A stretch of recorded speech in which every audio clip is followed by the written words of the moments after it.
ரிஷபராசிக்காரங்க கடந்த காலகட்டங்களில் தங்களுடைய வாழ்க்கையில் நீங்கள் நல்லது நடக்க போகுதுன்னு நினச்சிட்டு இருந்திருப்பீங்க. ஆனால் உங்களுக்கு அந்த டைமில் ஒரு மிகப்பெரிய ஏமாற்றம் தான். இந்த விரயச்சனி மூலமாகவும் கர்மச்சனி மூலமாகவும் நிறைய கஷ்டங்களும் துன்பங்களும் இழப்புகளும் ஏமாற்றங்கள் மட்டுமே உங்கள் வாழ்க்கையில் நீங்கள் அதிகப்படியாகவே சந்திச்சிருப்பீங்க. ரிஷபராசிக்காரங்க சொந்த பந்தத்தை இழந்தீங்க, சொத்துக்களை இழந்தீங்க, தங்களுக்கு நெருக்கமாக இருக்கக்கூடிய உறவுகளையுமே இழந்தீங்க. கடைசியாக நான் மட்டும்தான் எல்லாத்தையுமே இழந்துட்டு நிற்கிறதா இருக்குது, எனக்கு உயிர் வாழவே பிடிக்கலைன்னு சொல்லிக்கிட்டு இருக்கீங்க. இதுக்கு மேலே என்னால் வாழவே முடியலை சாமி, தயவு செஞ்சு என்னை உன் கூடையே கூட்டிக்கிட்டு போயிரு. நான் இவ்வளோ கஷ்டப்பட்டதுக்கப்புறம் எனக்கு வாழ்க்கையில் வாழணுங்கிற எண்ணம் சுத்தமாகவே போயிருச்சு. உங்கள் மனசில் கவலையும் துன்பம் தான் அதிகமாகவே இருக்குது. நீங்கள் செய்யக்கூடிய ஒவ்வொரு விஷயத்தையுமே தடுப்பதற்கும் உங்களை அவமானப்படுத்துவதற்கும் இங்கே நிறைய நபர்கள் முயற்சி பண்ணிக்கிட்டு இருக்காங்க. இது எல்லாமே தெரிஞ்சுமே கூட நீங்கள் என்னமோ பண்ணுங்க, எனக்கு என்ன வந்துச்சு அப்படின்னு தன் வேலையில் மட்டும் என்றைக்குமே குறிக்கோளாக இருக்கிறவங்க தான் நீங்கள்.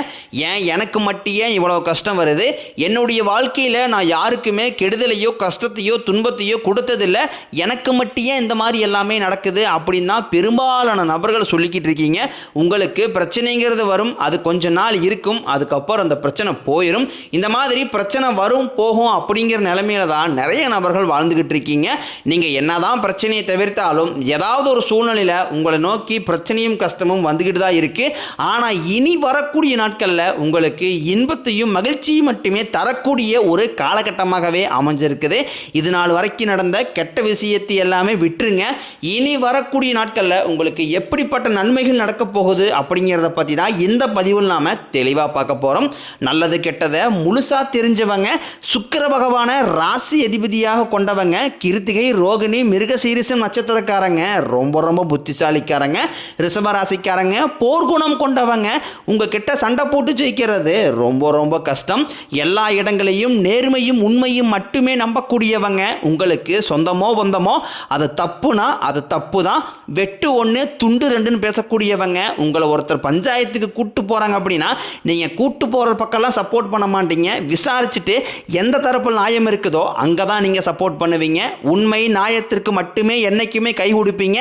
உண்மைக்கு புறம்பாக எந்த ஒரு விஷயத்தையுமே செய்ய மாட்டீங்க. இதனால தான் உங்களுக்கு நிறைய கஷ்டங்களும் துன்பங்களும் அதிகமாகவே ஏற்பட்டுக்கிட்டு இருக்கு.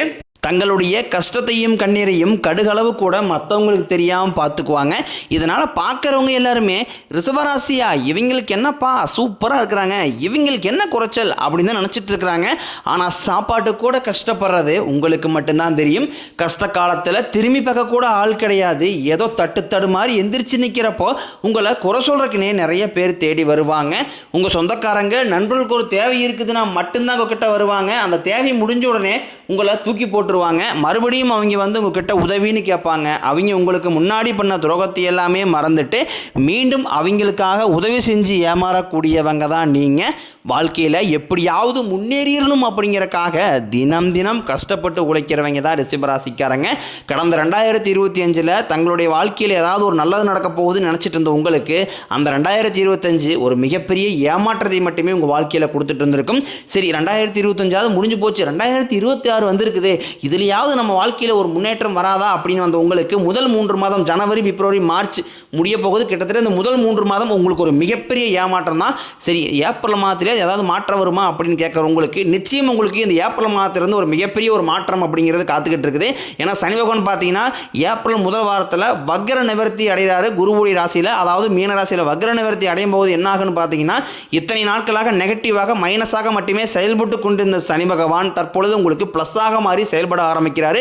அப்படி ப்ளஸ்ஸாக மாதிரி செயல்பட ஆரம்பிக்கும் போது என்ன ஆகுன்னு பார்த்தீங்கன்னா கடந்த 3 வருடமாகவே நீங்கள் சனி பகவான் மூலமாக உங்கள் வாழ்க்கையில் நீங்கள் எதையெல்லாமே இழந்துட்டு கஷ்டப்பட்டு வருத்தப்பட்டு இருக்கிறீங்களோ அது அனைத்தையும் திரும்ப பெறக்கூடிய ஒரு காலகட்டமாகவே பார்க்கப்படுது.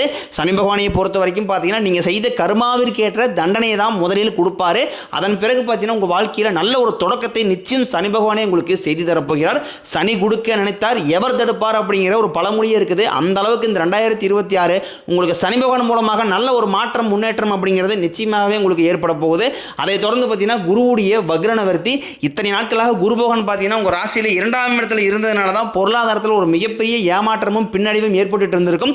தற்பொழுது 2ஆம் இடத்துல கூடிய குரு பகவான் உங்கள் ராசியில் அடுத்த கட்டமாக 3ஆம் இடத்தை நோக்கி, அதாவது லக்னஸ்தானத்தை நோக்கி போகிறதுனால இத்தனை நாட்களாக கிடைக்காம இருந்த ஒட்டுமொத்த குரு பயிற்சி பலனும் இந்த ஏப்ரல் மாதத்திலிருந்து உங்களுக்கு முழுமையாக கிடைக்க போகிறதுனால பொருளாதாரத்தில் ஒரு மிகப்பெரிய ஒரு அசுர வளர்ச்சி அப்படிங்கிறது உங்களுக்கு வரக்கூடிய நாட்களில் காத்துக்கிட்டு இருக்குது. அதுக்கப்புறம் பார்த்தீங்கன்னா சுக்கிர பயிற்சியை பொறுத்த வரைக்கும் பார்த்தீங்கன்னா சுக்கிரனை ராசி அதிபதியாக கொண்டது ரிஷபராசிக்காரங்க நீங்களும் துலாம் ராசிக்காரன். இந்த 2 ராசியில் தான் 12 ராசியிலே பார்த்தீங்கன்னா சுக்கிரனை ராசி அதிபதியாக கொண்டவங்க. ஒருத்த வாழ்க்கையில் கொடியேட்டி பறக்கிறானா அவனை பார்க்குறவங்க எல்லாருமே அவனுக்கு என்னப்பா சுக்கிரன் உச்சத்தில் இருக்கான்னு சொல்லுவாங்க. என்னதான் நீங்கள் சுக்கிரனையே ராசி அதிபதியாக கொண்டிருந்தாலும் நிறைய கஷ்டங்களையும் துன்பங்களையும் இந்த 2 ராசிக்காரங்களும் நீங்கள் அனுபவிச்சுட்டு தான் இருக்கிறீங்க. ஆனால் தற்பொழுது பார்த்தீங்கன்னா சுக்கிர பகவான் ரிஷபராசியை விட்டு மிதுன ராசிக்கு பயிற்சி அடைஞ்சிட்டாரு. அங்கே போய் பார்த்தீங்கன்னா புதன் பகவானும் சுக்கிர பகவானும் சேர்க்கை பார்த்தீங்கன்னா அடுத்து வரக்கூடிய 126 நாளுக்கு இது உச்சம் பெற போகிறதுனால சுக்கிர பயிற்சி மூலமாக உங்களுக்கு நல்ல ஒரு தொடக்கம் அப்படிங்கிறது கண்டிப்பாகவே ஏற்பட போகுது. ஒரு உச்சத்திற்கு போகக்கூடிய வாய்ப்புகள் என்பது துலாம் ராசிக்காரர்களுக்கும் ரிஷப ராசிக்காரர்களும் உங்களுக்கும் அதிகமாகவே உள்ளது. அதுக்கப்புறம் பார்த்தீங்கன்னா உங்களுக்கு 5 வருடங்களுடைய சேர்க்கையானது ஒன்றாக இருக்குது. இந்த 5 வருடங்களுடைய சேர்க்கை என்பது கிட்டத்தட்ட ஒரு ராஜயோகத்துக்கு இணையான ஒரு நாட்களாகவே பார்க்கப்படுது. இதுவும் பார்த்தீங்கன்னா உங்களுக்கு ஏப்ரல் மாதத்திலிருந்து அடுத்து வரக்கூடிய அக்டோபர் மாதம் வரைக்குமே உங்களுக்கு இதனுடைய பலன்களானது கிடைக்கிறதுனால இனி வரக்கூடிய ஒரு 6-7 மாதங்கள் அப்படிங்கிறது பார்த்தீங்கன்னா ரிஷபராசிக்கு ஒரு மிகப்பெரிய ஒரு ராஜயோகத்தை கொண்டுள்ள ஒரு நாட்களாகவே பார்க்கப்படுது. கடந்த காலகட்டங்களில் நல்ல ஒரு வேலைங்கிறது கிடைச்சிருக்காது. ஏதோ ஒரு கிடைக்கிற வேலைக்கு ஒரு 10,000 சம்பளத்துக்கோ 5,000 சம்பளத்துக்கோ பிடிக்காத ஒரு வேலையை குடும்ப கஷ்டத்துக்காக வேறு வழியே இல்லாமல் செஞ்சுக்கிட்டு இருந்திருப்பீங்க. ஆனால் இனி வரக்கூடிய நாட்களில் நீங்கள் படித்த படிப்புக்கு ஏற்ற மாதிரியும் உங்களுக்கு பிடிச்ச மாதிரியும் நீங்கள் ஒரு அரசாங்க வேலைக்கு ட்ரை பண்ணாலும் சரி, இல்லை ஒரு ஐடி ஜாப்போ பிரைவேட் ஜாப்போ பேங்க் சைடோ நீங்கள் எங்கே வேலைக்கு ட்ரை பண்ணாலும் அந்த ஜாப் அப்படிங்கிறது உங்களுக்கு நிச்சயமாக கிடைக்கும். கோர்ட்டு கேஸ்னு ரொம்ப நாட்களாக அலைஞ்சிட்டு இருக்கிற நபர்களுக்கு விரைவில் உங்களுக்கு சாதகமாகவே தீர்ப்பு வரும். சொத்து பிரச்சனையும் உங்களுக்கு சாதகமாகவே முடியும். சனி பகவானினுடைய பார்வை உங்களுக்கு நேரடியாகவே இருக்குது. இதன் மூலம் வருமானம் அப்படிங்கிறது பல வழிகளில் வரும். தொழிலில் லாபம் சற்று அதிகமாகவே கிடைக்கும். அரசியல்வாதிகளை பொறுத்த வரைக்கும் புதிய பொறுப்புகள் புதிய பதவிகள் எல்லாமே தானாகவே உங்களை வந்து சேரும். ராகு கேதுவால் உங்களுடைய செல்வாக்கு உயரும். உடல் ஆரோக்கியம் மேம்படும். சங்கடங்கள் நீங்கும். மறைமுகமாக உங்கள் தொழில் வாழ்க்கையிலும் சரி இல்லற வாழ்க்கையிலும் சரி நிறைய நபர்கள் வந்து தொல்லை கொடுத்துருப்பாங்க. இனி அவர்களுடைய தொந்தரவுங்கிறது முழுவதுமாகவே இருக்காது. கடந்த காலகட்டங்களில் நீங்களும் ஒரு கம்பெனியில் இரவு பகல் பார்க்காம உழைச்சிட்டு இருந்திருப்பீங்க. உங்களுடைய சொந்த கம்பெனியாக நினச்சி வேலை செஞ்சுருப்பீங்க. ஆனால் உங்களுக்கு இது நாள் வரைக்கும் சரியான ஒரு அங்கீகாரம் அப்படிங்கிறது கிடைச்சிருக்காது. உங்களுக்கு அப்புறமோலும் கூட நிறைய நபர்கள் வேலைக்கு வந்திருப்பாங்க. அவங்களுக்கு நிறைய சலுகை எல்லாமே கிடைச்சி நல்ல ஒரு முன்னேற்றத்திற்கு போயிருப்பாங்க. ஆனால் நீங்கள் மட்டும் எப்படி வேலைக்கு வந்து சேர்ந்தீங்களோ அதே மாதிரி தான் இன்னை வரைக்கும் இருந்திருப்பீங்க. ஆனால் இனி வரக்கூடிய நாட்களில் உங்களுக்கு சம்பள உயர்வு பதவி உயர்வு உங்களுக்கு மேலே இருக்கக்கூடிய அதிகாரிகளுடைய ஆதரவு முதற்கொண்டும் உங்களுக்கு கிடைக்க போகுது. இனி உங்கள் வார்த்தைக்கு மதிப்பு மரியாதை கிடைக்கும். அந்தஸ்தில் நீங்கள் எதிர்பார்த்த உயர்வுக்கு போக போகிறீங்க. இனி நினைச்சது எல்லாமே நடக்கும். தொழிலில் வியாபாரம் தடைகள் அனைத்தும் விலகும். லாபம் அதிகமாக கிடைக்கும். முன்னேற்றம் உண்டாகும். வரவேண்டிய பணம் விரைவில் கைக்கு வந்து சேரும். குடும்பத்தில் நெருக்கடிகள் விலகும். செல்வாக்கு அந்தஸ்து உயரும். வெளிநாட்டு முயற்சிகள் வெற்றியை தரும். தெய்வ சிந்தனை அதிகமாகும். பெரியோர்களுடைய உதவிகள் கிடைக்கும். உறவில் இருந்த சண்டை சச்சரவு முழுவதுமாகவே விலகும். புதிய நண்பர்கள் உங்களுக்கு உதவி செய்வாங்க. தொழிலில் ஏற்பட்ட நெருக்கடிகள் நீங்கும். முறையை கிடந்த நிறுவனங்கள் மீண்டும் இயங்கும். வியாபாரத்தில் எதிர்பார்த்த லாபம் கிடைக்கும். புதிய தொழில் தொடங்கக்கூடிய முயற்சிகள் அனைத்தும் கண்டிப்பாக உங்களுக்கு வெற்றியை தரும். கடந்த காலகட்டங்களில் திருமண நிலை அப்படிங்கிறது பார்த்தீங்கன்னா ரிஷபராசிக்காரங்களுக்கு நிறைய பிரச்சனையும் சிக்கலுமே இதில் குறிப்பாக ஆண்கள் தான் அதிகமாக சந்திக்கிறீங்க. பெண்களுக்கு ஏதாவது ஒரு வகையில் திருமணம் அப்படிங்கிறது எளிமையாகவே அடைஞ்சிருது. ஆனால் ஆண்கள் தான் ரொம்ப ரொம்ப பாவம். அடிச்சு பிடிச்சி நிச்சயதாரத்து வரைக்கும் போனால் கூட அக்கம் பக்கம் இருக்கிறவங்க தெரிஞ்சவங்க கெடுத்து நிறைய நபர்கள் இருக்காங்க. அது மட்டும் இல்லாமல் வயசும் பார்த்தீங்கன்னா 30, 33, 35, 38 வயது வரைக்குமே நிறைய ஆண்கள் திருமண நிலையை அடையாமல் இருக்கிறீங்க. அது மட்டும் இல்லாமல் சுத்த ஜாதகத்திலையும் பார்த்தீங்கன்னா இந்த ராகுகேது ஜாதகம் சுத்த ஜாதகம் அதுக்கப்புறம் பார்த்தீங்கன்னா செவ்வாய் ஜாதகம் இருக்கிறதுனால திருமண தடை அப்படிங்கிறது உங்களுக்கு அதிகமாகவே ஏற்பட்டுக்கிட்டு இருக்கு. இது அனைத்தும் இந்த ஏப்ரல் மாதத்துக்கு பிறகு உங்களுக்கு நிவர்த்தி அடைஞ்சு விரைவில் நீங்கள் திருமண வாழ்க்கைக்குள்ள அடி எடுத்து வைக்க போறீங்க.